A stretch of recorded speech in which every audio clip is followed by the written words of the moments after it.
Again, rinse it off with vinegar and lime juice. And just make sure all the scales are off. Thing at the market, because you know they clean it for you and slice it up however you want it done. You go inside your fish like this. You pre-clean for you at the market. You just clean it. Just make sure you get all of this extra stuff out at the mouth and whatever. And I like to break this part in here right by the bone and take all of that stuff out. That guts in inside. You know, just scale it. They do such a good job. There's hardly anything on here. And you're just going to run the water over it. The parrotfish, for some reason, inside of, I don't know, maybe that's where they store all the crap. It's really bitter. So I like to clean this out. Inside of here. See the fish? Inside of here. Clean that out. You're choosing your fish from the market. Eyes. Always make sure the eyes are nice and bright and shiny. Not, it's a little white looking, like it's sick.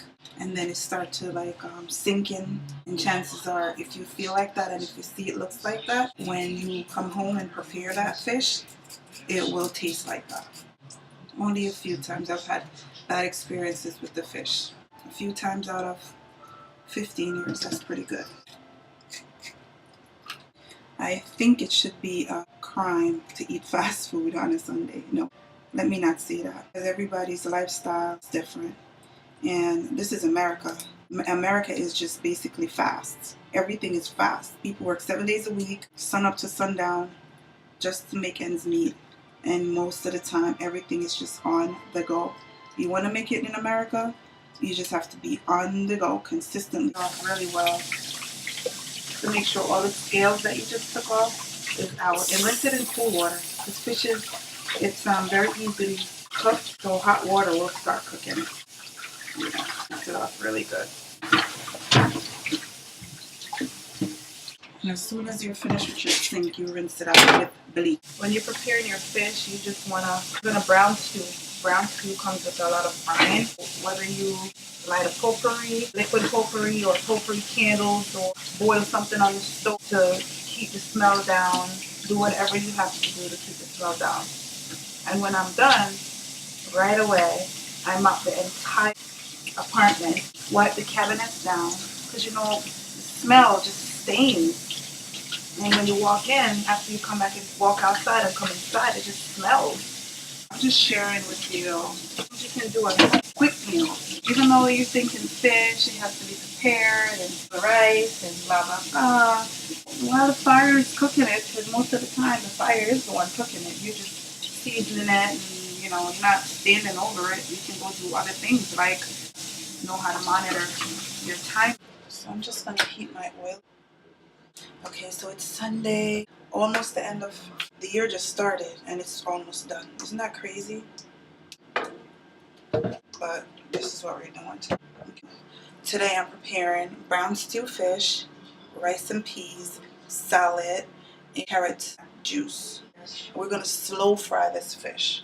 You have to make love to the food. You can't prepare this in haste, because when you put this in the pot wet, you will have a lot of splashing, and that does not feel good when it's burning you.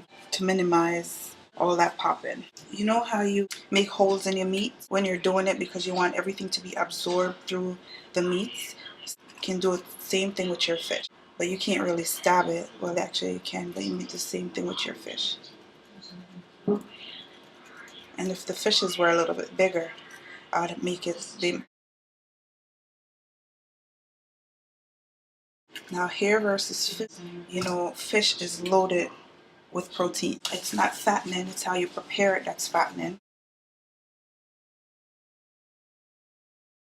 And I'm not going to put much seasoning on the fish, but enough to make it have taste. Because we also have to season the sauce. Use whatever seasoning suits your taste buds. Some people use Mrs. Dash, some people use... You test if your oil is hot. Either put the fish in to see what happens. So you just wait. You know, the fish has the protein and omega fatty acid, you know, fish oil, all that stuff that's good for your inside. And once that's inside is, you know, well nourished from that, it will feed the roots of the hair. We're all about healthy skin, healthy hair, healthy nails. And, you know, this meal today is gearing towards that. Eating foods that excrete the fecal matters, meaning that once you eat, it's working on your inside so everything can push out so you have a healthy bowel movement. And once everything is flowing nicely out, blood is circulating, you know, and the hair grows from inside out. We can put stuff on our hair. Stylists put stuff on the client's hair for it to penetrate through the cortical layer. That's the second layer. But if you're not feeding your inside, it's really hard for whatever we're putting topical on your outside to actually really work 100%. It's like fighting against each other. You're doing bad on the inside and we're doing good on the outside. If you try to do good on the inside, meeting us halfway, you know, your hair will be much better. Shine and health and everything else that comes along with eating these good foods. And in Jamaica and on Sundays, it's usually this. I don't know how you guys do it, but for us, it's like Sundays was rice and peas and fish, or rice and peas and brown stew chicken, and the carrot juice and the salad. I actually, you know, on Sundays, for me, when I eat fast food, I don't feel fulfilled. I feel like almost sick because I need that good gravy and that good food. So old tradition, and our Sunday, you know, Sunday meal was always the meal. My peas is already done. I can smell the oil. That oil is ready to go. And it's a strainer. A strainer like to very fine holes to keep the oils from splashing. And rice and peas, a lot of times we use gungo peas or red peas. I hated peas. I used to always pick them out. But like you grow up and you develop tastes for different things. You know, you start getting wiser and, you know, you need this and mentally you can prepare yourself for eating certain things. So I start to eat the peas because this is good source of protein. Lentils. If you are like a meat person or you're a vegetarian, you know you need protein along with other things to balance out your diet. And when a lot of people that don't have the meat kinds in their diet, you know, your hair, skin and nails become dry, brittle, and it will break. And that happens to a lot of women because also included, we're menstruating, we're losing blood and can become anemic to replace these things to keep your system working. And for some people, this is like a laxative. You can use any peas you want. You know, you don't have to use red peas, kidney peas. You don't have to use gungo peas or cow peas.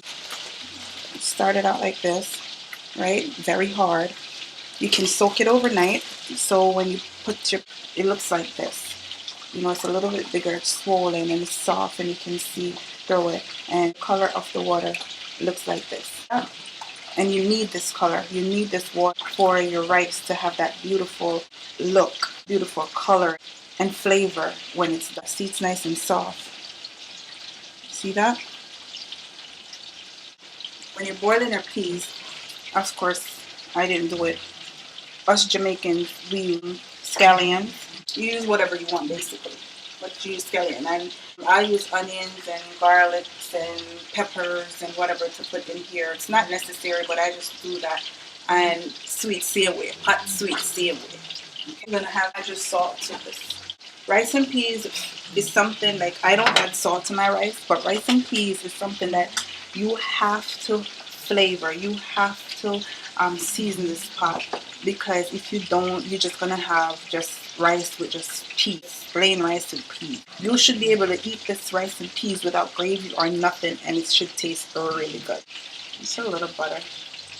I'm going to add a little thyme. Some people add sugar. Some people have their own thing, but that's all I need.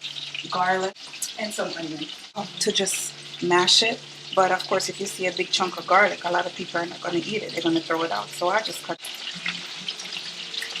onions, so just cut them small. If you're not, you have a food processor, easier way. Just blend them in a food processor. You don't have to deal with the cutting, but at least it's in your rice and your absorb. Last but not least, the most important thing in the rice and peas is coconut. I'm gonna put a piece of pepper in here, not necessary, but I'm gonna put a piece in. Hot, so I'm gonna put it in my fish. So once the sauce from the fish gets onto the rice, that's all you need. That's what I'm saying. It's like when I cook, I don't really season the rice or potatoes, because once this is well properly seasoned, you're good to go. Not look like it comes in box like this. It comes in the real one, the real deal, the dry coconut. You cut it, blend it, squeeze it, and whatever, and it comes also in a can.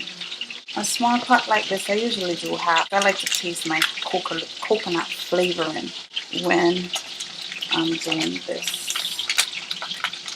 Actually, it's going to be about 3.5 cups of rice to a half a block of coconut, about 4 cups of water.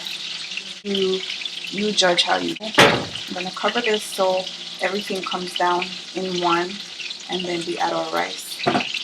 So when I'm going to wash my rice, but I'm going to use brown rice, natural brown rice. When I wash my rice good until it runs clear, very clear.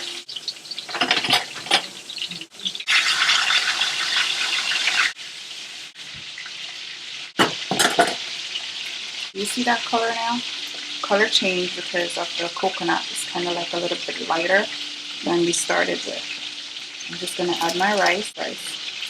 I love my rice and peas nice and shelly, firm, but soft. Coconut peas kind of break a little bit more than being close together, because I tend to eat a little bit more of it. When I'm starting to bite into it too much, then at the end I start picking it out.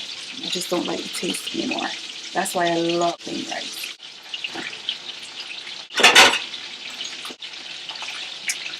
But like I said, it's up to you and the preference of the texture of rice that you like to taste, whether you like it soft, the shelly, or in between. I like my in between. I'm gonna let that come to a boil and turn my fire down very low, and I'm done with my rice. I'm gonna cut up the vegetables for the fish.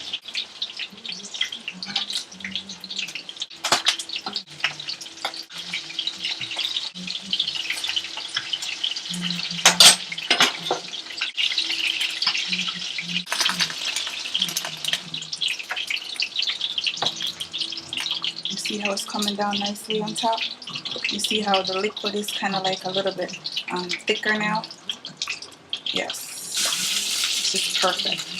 You see your liquid, and you see a little bit of rice.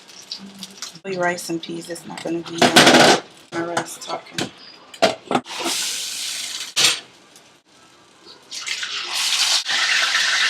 Yeah, you want to dry this really well before you season it. So, because if you season it wet, then all the seasoning is going to come off of it. And then when you put it in the pot, it's not going to have any flavor in it. And then you have to heavily season your vegetables in order to get it back. You don't want that.